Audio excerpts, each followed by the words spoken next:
Ferrero Rocher. Celebrate the moment. Ferrero Rocher isn't just any normal chocolate. It's known as the premium chocolate, wrapped up in shiny gold foil, and here's what makes it really special. Inside that golden wrapper is a recipe that's been a secret for 100 years, and it's been passed down through 4 generations of one family. It all started with an Italian man who took his father's small bakery and turned it into a billion-dollar business, as well as one of the most iconic chocolate brands in history. But the question is, how did Ferrero Rocher become so successful? Why is it so expensive? And most important, how Ferrero Rocher went from bakery to billions. Before we get to know all that, let's first go back to a small town in Italy to know about how Ferrero Rocher started.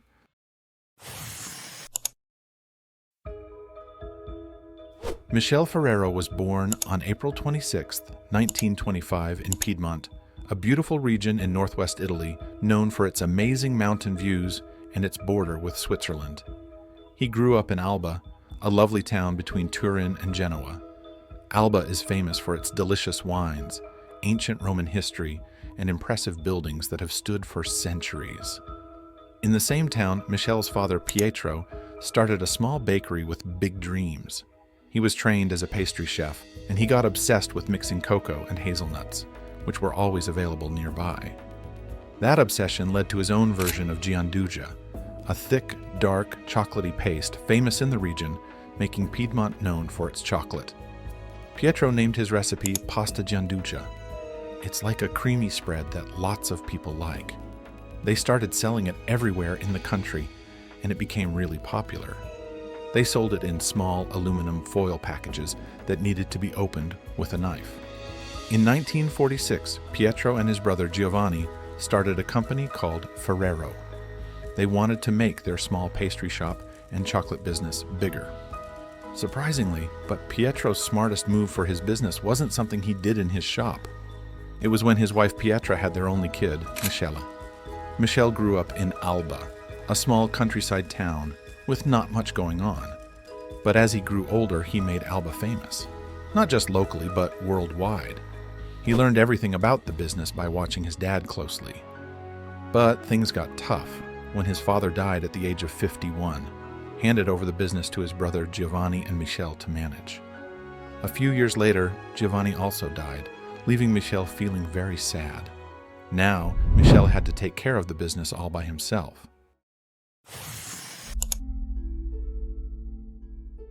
Michele knew that his father's products were unique, and the ingredients he used as his signature were largely out of necessity. Hazelnuts offered a cheaper substitute for chocolate, which was difficult to import, especially during wartime, when the rest of Europe cut Italy off. But Pietro's ingenuity led to him establishing a company, a workshop, and acquiring a factory to ramp up production. Pietro Ferrero could never have imagined how his pasta gianduja would be transformed after his son took over the company. When Michele became the leader, he had a bold idea. Instead of making a chocolate bar or filling, he came up with a chocolate spread, which was unique and different at that time. He named it Super Crema, which was launched in 1949, 2 years after Michele took over, and it was an instant success. The spread was affordable for most Italians to buy, making chocolate something people could enjoy every day.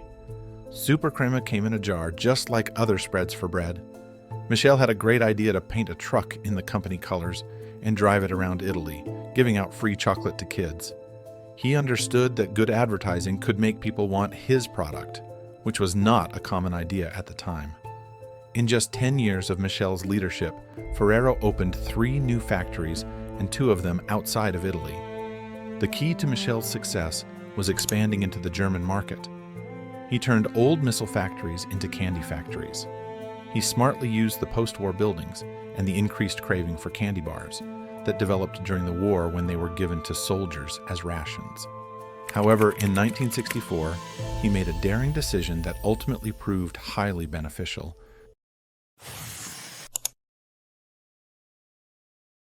Michele made a big decision by renaming Super Crema to Nutella.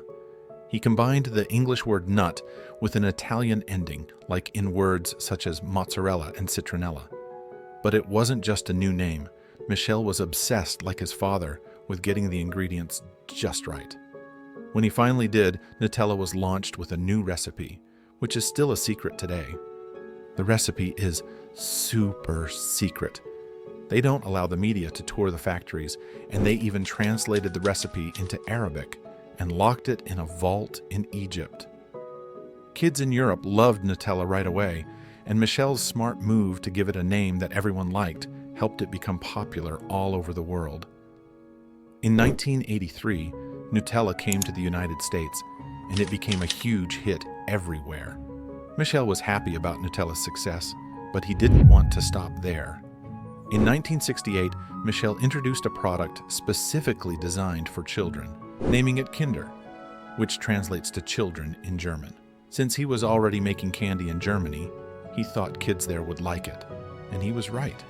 Kinder became a favorite among kids, unlike Nutella or Ferrero Rocher, which were more for everyone. But what made Kinder special was its mix of milk chocolate, sugar, milk powder, and cocoa. The brand came out with lots of products like Kinder Surprise, Kinder Bueno, Kinder Maxi King, and many others, all made just for kids. Michele was really smart when it came to marketing. He made sure that even though the company had a premium reputation, they still offered products for all kinds of people. And he didn't just sell everything under one name. Instead, he created different brands for different groups of people. After about 30 years of running his dad's business, Michele was about to reveal his greatest product.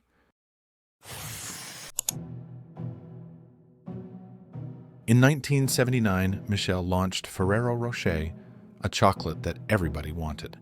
Its name had a kind of religious meaning. Rocher came from a special place where a saint said they saw the Virgin Mary. Michele got the idea from a trip to Lourdes, and he kept going there for the rest of his life. So he named his new chocolate Ferrero Rocher to honor that place. The chocolate was special not just because of its name, but also because of how it was made. A whole crunchy hazelnut covered in Nutella, wrapped in a crispy shell, topped with chocolate and more hazelnuts. And it was famous for its premium gold packaging, which made it seem really rich and luxurious. People loved to have Ferrero Rocher at parties and celebrations. Michele kept expanding Ferrero's sales in factories worldwide. He made sure to get materials from different places and built 8 factories on 5 continents. He really cared about Ferrero's reputation, so he split it into different brands. Ferrero Rocher for premium people, Kinder for kids, and Nutella for everyone. Ferrero didn't get involved in politics much and didn't do many sponsorship deals. Michele always stayed true to his roots.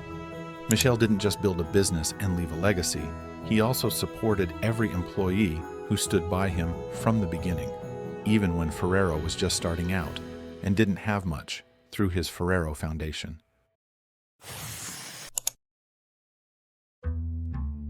Just a few years after launching Ferrero Rocher, Michele set up the Ferrero Foundation in his hometown of Alba.